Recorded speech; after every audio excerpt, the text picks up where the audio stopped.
Laura Smet vit au Cap-Ferret depuis le début de la crise sanitaire mondiale du Covid-19, mais ce n'est pas pour autant qu'elle met sa longue carrière entre parenthèses.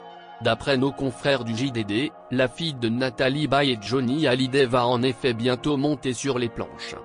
Elle va connaître son baptême du feu au théâtre, notent nos confrères du JDD. À 38 ans, la comédienne a récemment joué dans la série Capitaine Marlowe. Désormais, elle partagera l'affiche du Principe d'incertitude de l'anglais Simon Stevens avec Jean-Pierre Daroussin.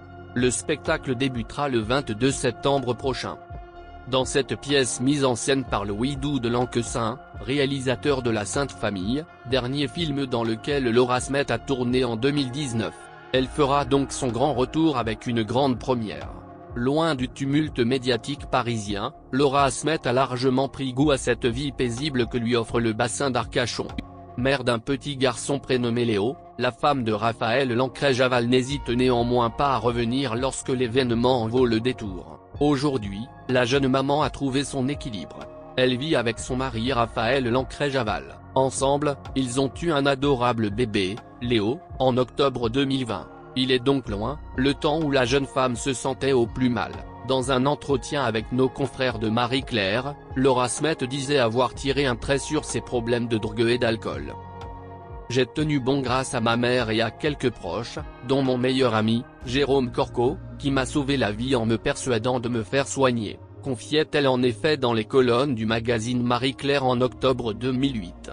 Et de poursuivre, j'étais vraiment en danger de mort, car je me croyais invulnérable. Mais le corps peut lâcher à tout moment lorsque vous y allez comme j'y allais avec l'alcool. Et puis, je ne vais pas vous faire un dessin, lorsque vous devenez accro, vous ne faites plus rien.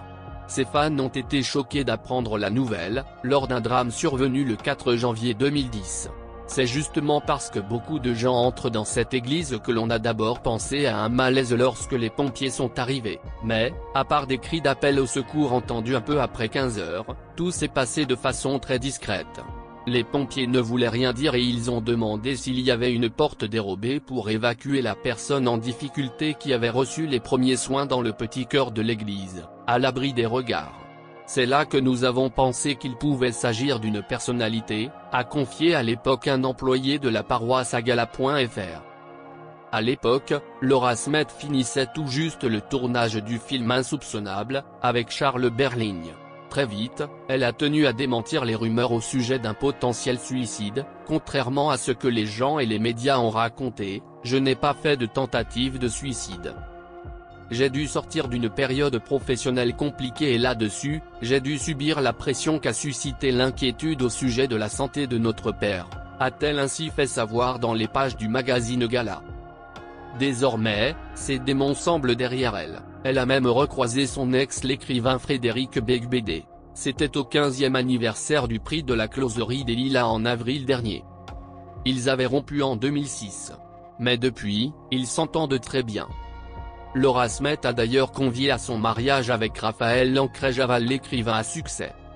Ce dernier en a été enchanté. J'ai trouvé ça très chic de sa part de nous inviter et c'est pourquoi j'y suis allé avec Lara. C'est une preuve d'intelligence et d'amitié, avait-il en effet déclaré.